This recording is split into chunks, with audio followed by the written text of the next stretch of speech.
Olá, seja muito bem-vindo a mais uma edição do OAB AM Destaque. Desta vez nós estamos com o Dr. Dário Filho, presidente da Comissão de Direito Penal da OAB Amazonas e também procurador adjunto de prerrogativas da OAB. Hoje ele vai falar justamente sobre as prerrogativas e um pouquinho sobre o direito penal. Seja muito bem-vindo, doutor. Olá, obrigado pelo convite. Doutor, vamos começar falando sobre as prerrogativas. A gente sabe, né, que a maioria dos advogados, quando vai preso, ele tem ali alguns direitos a serem assegurados, que justamente é previsto pela Constituição e também pelo próprio Estatuto da Advocacia. Eu queria que o senhor mencionasse primeiramente de forma bem didática o que são as prerrogativas. Então, e quando um advogado é preso, por que ele tem esses recursos, esses direitos? Assim, o que seria a prerrogativa? Seria o direito do advogado de exercer sua profissão com o mínimo de condição legal, previsão de proteção, para conseguir atuar de uma forma mais, como posso dizer, mais consciente e sem correr o risco das pressões feitas pela autoridade policial ou judicial, ou coisa do tipo. E quem pode revistar, por exemplo, um advogado? Todas as autoridades podem? Tem alguma violação nesse sentido? O que deve se ficar atento nesse sentido? Não, a revista do advogado é a mesma coisa que a revista do cidadão comum. Não tem diferença. Salvo se acontecer alguma arbitrariedade, mas em tese o advogado tem o mesmo direito que o cidadão comum na questão da revista. Certo. E o que a OAB ela oferece quanto a dar uma assistência ao advogado no momento que ele é preso? Semana passada observamos o senhor, juntamente com demais membros, né, da Comissão de Prerrogativas, atuando nesse sentido. Assim, a Constituição, o Estatuto, resguarda o advogado quando ele vai preso, referente à atuação dele como advogado, que ele seja acompanhado pelo membro da OAB, sob pena de nulidade do procedimento. Correto. E a OAB tem aí quais recursos, quantas pessoas? O senhor faz parte da comissão, eu queria que o senhor falasse um pouquinho como é que é esse trabalho, né? A gente observou que teve necessidade de fazer um desagravo público. Na verdade, eu faço parte da Procuradoria. Aí tem a comissão que faz esse acompanhamento em loco. A Procuradoria mais se responsabiliza pela questão das petições. Certo. E assim, como funciona? O desagravo. O desagravo, quando acontece alguma violação à questão de prerrogativa, é submetido ao conselho que vota, delibera a questão do desagravo público. Quando é aprovado, ele é feito no local onde foi feito o desagravo, é exposto os motivos do desagravo, é exposto o agente que cometeu a falta contra a prerrogativa do advogado, e isso é feito mediante a união de vários advogados, é exposto para toda a classe, para quem quiser comparecer, fazer parte do movimento, participar.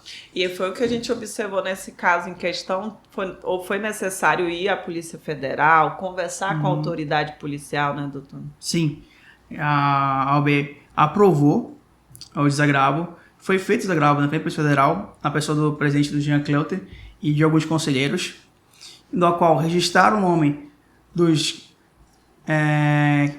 agentes policiais que descumpriram as normas judiciais que tinham que foram impostas para que ser cumprido da melhor forma possível.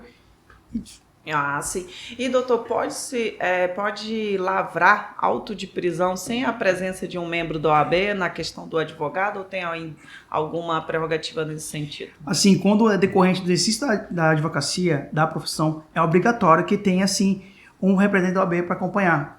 Então já o advogado tem que ficar atento a tudo isso. Quando é violado, aí é quando realmente tem que ter uma atuação melhor da OAB nesse sentido, né? Sim. Quando é violado, o que acontece? É desrespeitado o que a Constituição diz e que o Estatuto da OAB diz.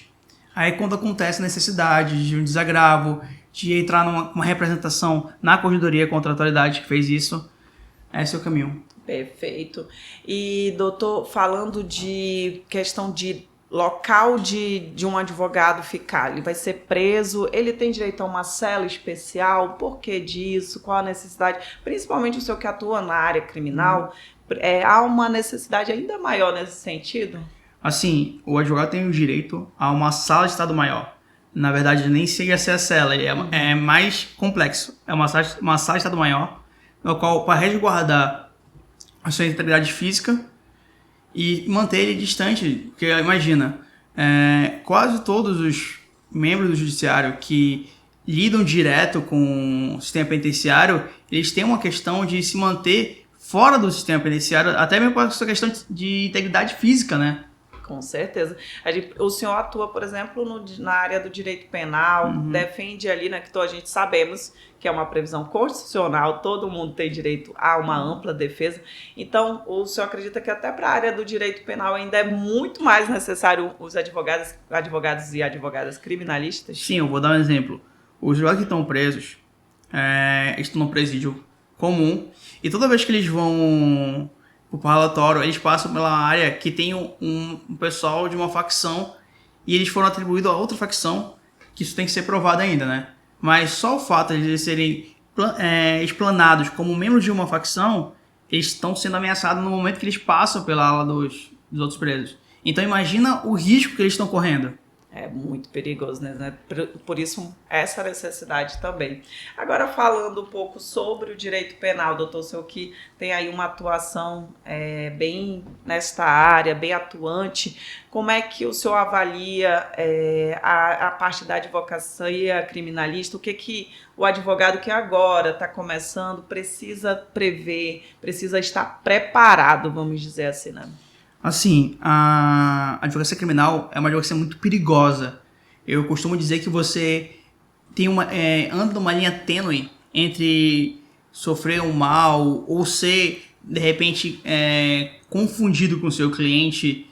Então, quem está começando hoje na advocacia criminal, eu orientaria a começar sempre acompanhado de um amigo advogado que quer trabalhar mais tempo ou trabalhar no escritório que tenha um conhecimento maior, porque a questão de conhecer o direito é uma situação. Agora, conhecer a prática, a vivência do advogado criminalista é muito diferente.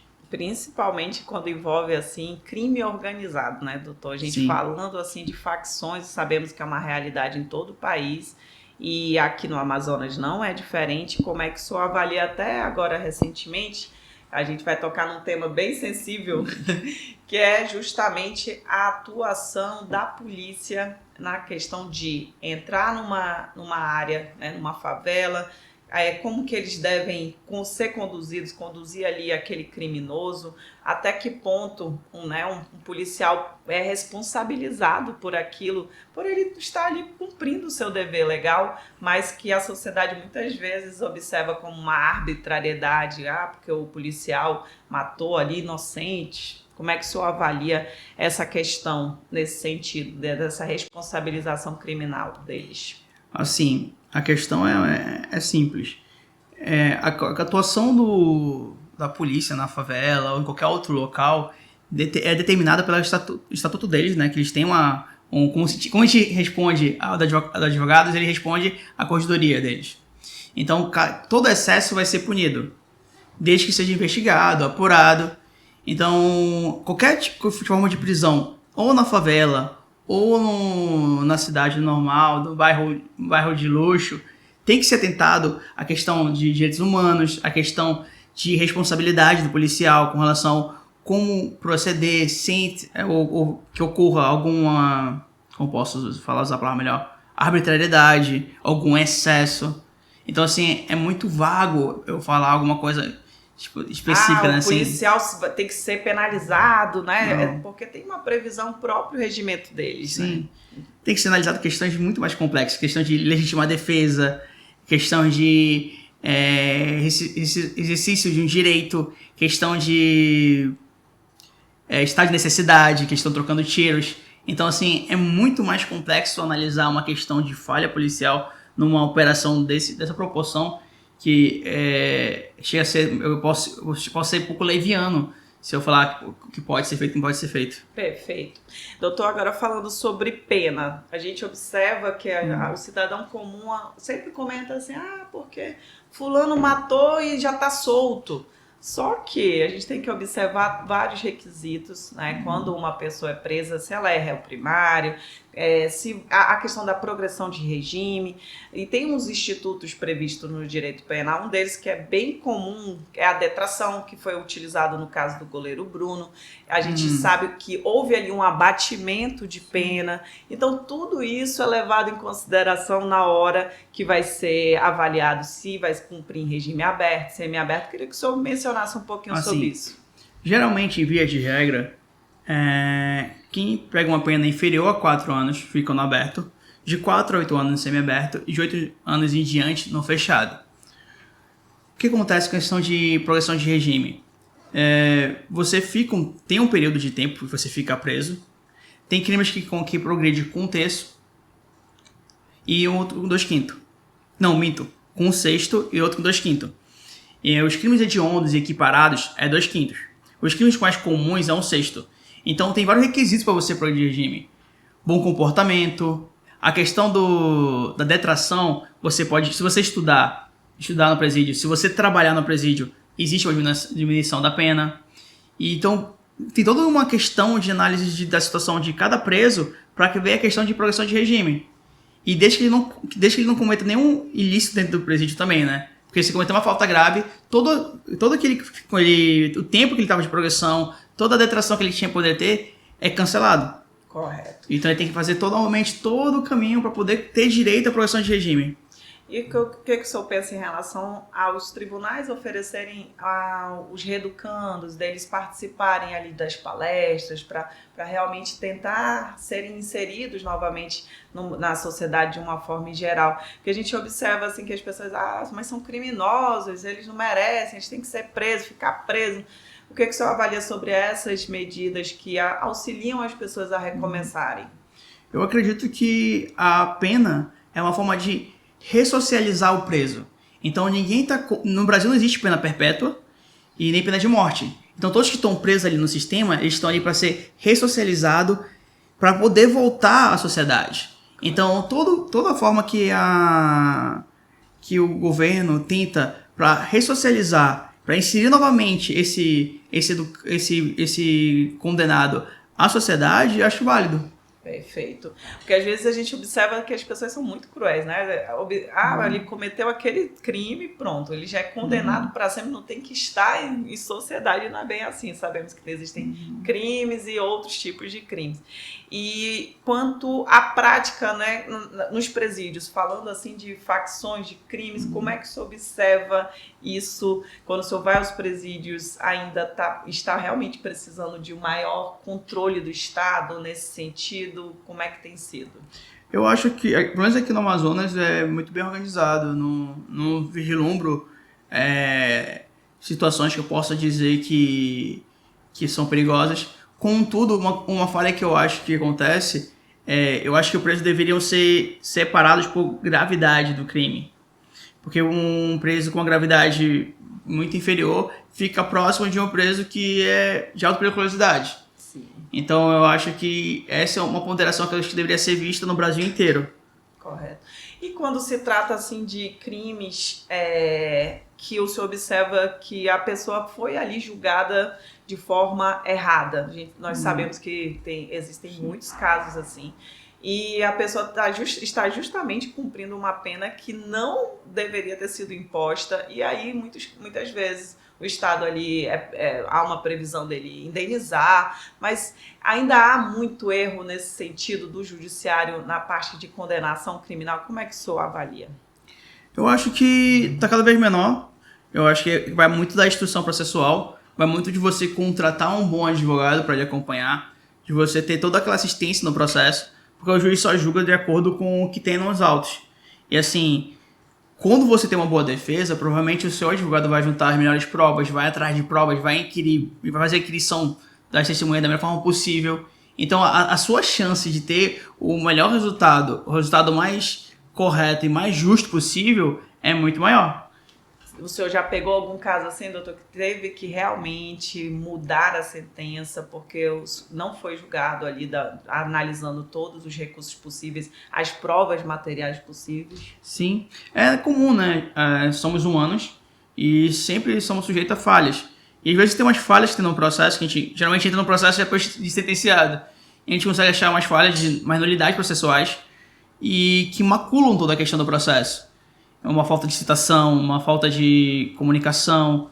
No caso dos advogados que foram presos, a questão do não ter a prerrogativa no início das buscas, isso criou uma nulidade. E se vier uma condenação lá no futuro, isso pode ser objeto de recurso.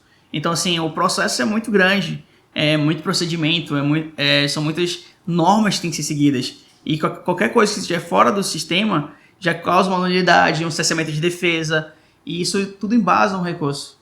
E para o advogado iniciante, nós sabemos que aqui a nossa OAB está sempre ali acolhendo. Temos aí os membros novatos que estão ali nos cursos profissionalizantes. Queria que o senhor falasse um pouquinho dessas capacitações, quem quer ser realmente um advogado criminalista, o que ele tem que se preparar nesse sentido, o que o senhor observa? Assim, o meu pensamento é meio diferente, né? Eu acho que tem que ter muito direito material na cabeça. E a questão da prática, eu acho que é muito fácil a prática. Desde que você consiga ter um mínimo de, como posso usar a palavra, de curiosidade, de perguntar dos amigos como posso fazer. Porque geralmente quando você está num procedimento, quem conduz o procedimento é o magistrado, é o delegado. Então você só precisa saber o direito material e conhecer muito do processo para conseguir levar da melhor forma possível. Contudo, existem ocorrências que são meio perigosas para o advogado. Então é necessário sempre atuar com um advogado mais antigo ou trabalhar no escritório até que ele tenha a convicção e tenha a consciência que ele consegue trabalhar sozinho. Porque até hoje tem lugares que eu não gosto de ir sozinho. Sempre vou com algum advogado amigo porque não é bom estar só. O senhor já teve algum tipo de problema com clientes que ele chegou a ter um tom mais ameaçador, porque o senhor não chegou a conseguir um êxito em alguma coisa? Não, geralmente assim, a gente joga muito tempo com o cliente. Esse que é o risco da advocacia. Vão vir muitas propostas boas para você fazer o que você não tem o domínio sobre o resultado. O advogado é o meio, ele nunca é o fim. Então você prometer o fim é uma coisa muito complicada. Porque às vezes tu faz tudo certo, tem um direito, e tu fala assim, é impossível isso não dar certo. E acaba dando errado. Mas que eu falo, o advogado é chato. Deu errado, recorre. Deu errado, recorre. A gente aprende como advocacia a nunca desistir. Se tem um direito, se tem o fundamento jurídico, recorrer até o STF. Exatamente, procurar ali todos os meios, o conhecimento, como o senhor falou, uma nulidade no processo, não foi cumprido isso, para já assegurar aquele recurso, né? Isso. E falando do nosso Código Penal, a gente sempre há muitas críticas quanto a precisa ser reformulado, precisa ser atualizado, porque as penas não são ali no peso correto para cada tipo de crime. O que o senhor avalia em relação a isso? Precisa realmente de uma atualização? Precisa ser reformulado? Como o senhor avalia o Código Penal brasileiro? Assim, eu acho que ele está um pouco defasado, mas não é um código ruim. A questão que causa mais pontos para as pessoas é a questão de progressão de regime, que a gente falou anteriormente. Porque, assim, às vezes a pessoa pega uma pena muito grande, já pegou 20 anos, mas conforme a progressão de regime, 2/5 de 20 anos, eu não sei fazer muito cálculo, mas dá um pouco mais de 5 anos. Aí ele já vai para o semiaberto. Aí ele passa mais um tempo lá no semiaberto e já vai para o aberto. Então, quem pegou 20 anos, em 10 anos já está nas ruas. E as pessoas não veem isso como uma pena de verdade. Dá uma sensação de impunidade. Certo. Uma sensação de impunidade. Então, assim, eu acho que nem é o Código Penal que deveria ser revisto, mas a questão da execução penal. Se o povo quer uma punibilidade mais severa, acho que teria que ver a questão da execução penal. Como poderia transformá-la mais rígida, entendeu? Correto. E temos aí institutos que também amenizam tudo isso. Temos aí o homicídio privilegiado, que muitas pessoas não conhecem esse termo, né? Como assim privilegiado? Eu queria que o senhor mencionasse alguns casos, assim, que eu lembro bem daquele caso da Cristiane Torlone, que chegou a a ter um acidente, que o filhinho dela acabou falecendo, né? Então, tudo isso são questões que são também avaliadas no nosso Código Penal e no registro ali daquela pena, na sentença, né? Porque a questão da Cristiane Torrone é uma coisa muito... É um divisor de águas. Porque o caso dela, ela não teria pena pior do que ela ter cometido esse... Foi um acidente, né? Com o filho. Então, ela teve o perdão. Porque ela não teve interesse em fazer isso, não teve a vontade. E não existiria pena pior do que ela por um acidente. Do que ela teve ali, né?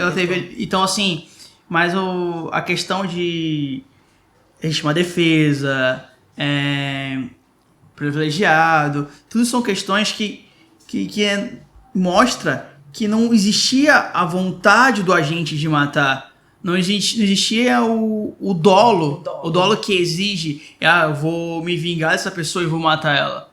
Então, assim, quando o dolo tá ausente, e a gente encontra outras formas de justificar o injustificável, entendeu? Sim. Então, a legítima defesa, ou é ele ou eu. Eu tô sofrendo uma agressão injusta, e eu tenho que repelir. Aí já vai ver a questão de se ele repeliu de forma moderada, se ele houve excesso. Então é muito complexo falar sobre isso. Por isso, justamente, que o processo é tão, assim, trabalhoso, longo, tem que avaliar provas materiais, o dolo. Inclusive, essa função de acusação é do Ministério Público, a gente sabe que ele vai levantar tudo que for possível e o senhor, como advogado, vai trazer ali a defesa. O senhor tem atuado mais como? Na defesa de criminosos ou acusando? Como é que tem sido sua atuação, doutor? Assim, eu tô na defesa. Eu já fiz uma assistência de acusação. E eu vou ser sincero, eu não me senti muito à vontade. Porque, assim, eu defendo.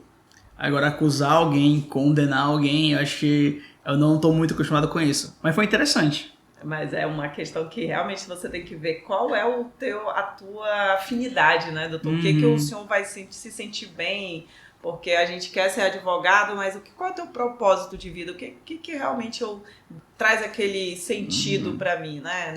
Eu penso muito nisso, assim. Toda vez que eu vou trabalhar em alguma coisa, tanto do jornalismo quanto da advocacia, eu penso, isso faz sentido para mim? O senhor tem esses questionamentos também? Tenho muito.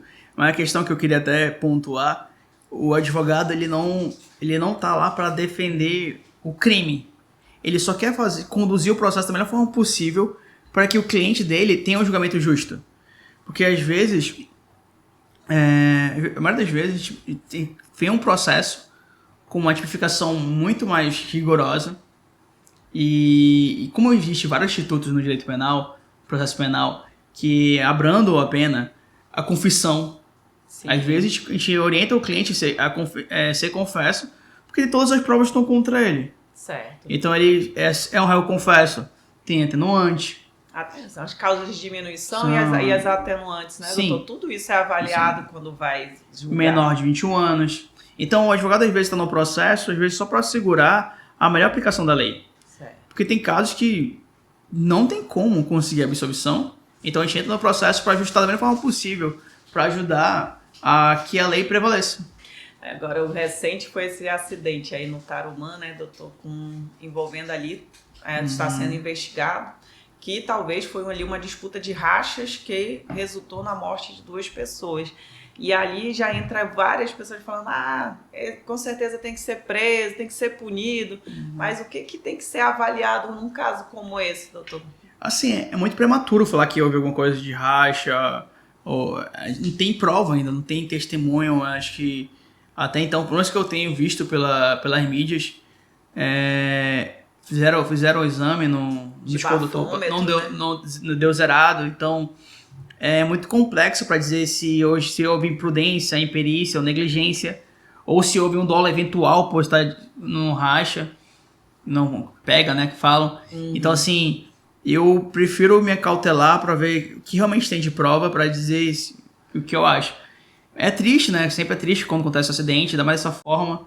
mas eu me acautelo a saber mais detalhes para poder dizer se Sim. o que aconteceu. É diferente quando a pessoa está alcoolizada, que ali você já está assumindo um risco, né, doutor?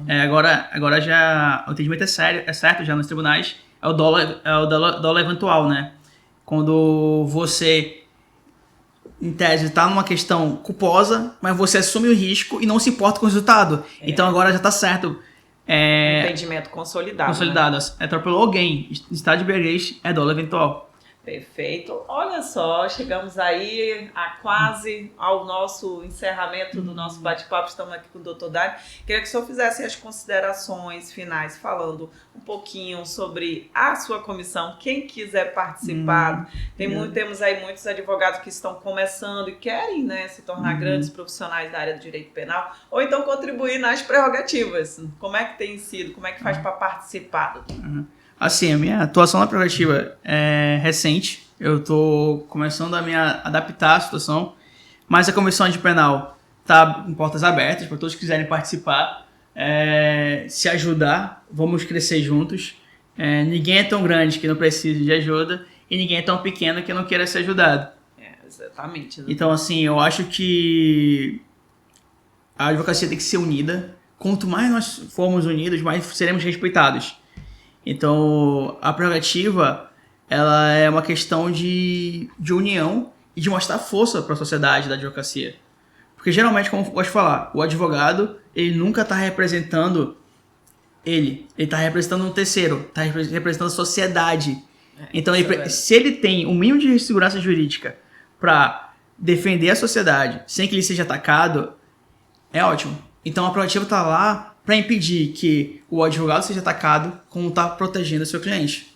Correto. E fazer divisão entre advogado e cliente, que é uma coisa que está acontecendo muito hoje em dia, né? Estão querendo associar os advogados aos clientes.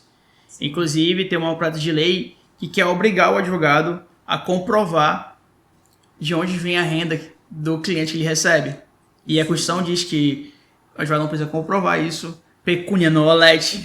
Então, mas existe uma guerra hoje contra o crime organizado e eles meio que estão tentando, como posso falar, coagir os advogados de defesa de entrar nos processos, porque eles vão saber que eles vão ser, de repente, pode ser indiciado por um crime que não cometeu só porque está na defesa de um cliente que é de alta periculosidade. Sim.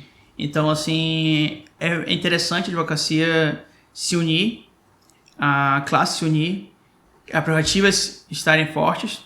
Então, quem quiser participar da comissão, acho que a comissão é fantástica, ou da Procuradoria, é só procurar o Jean ou o Alan Jones e ver se consegue uma vaga, que é importante, precisa de muita gente. Com certeza, principalmente nessas questões, né, que o advogado é preso, a gente tem que dar uma resposta de imediato, né, doutor, o mais rápido possível, prestar essa assistência.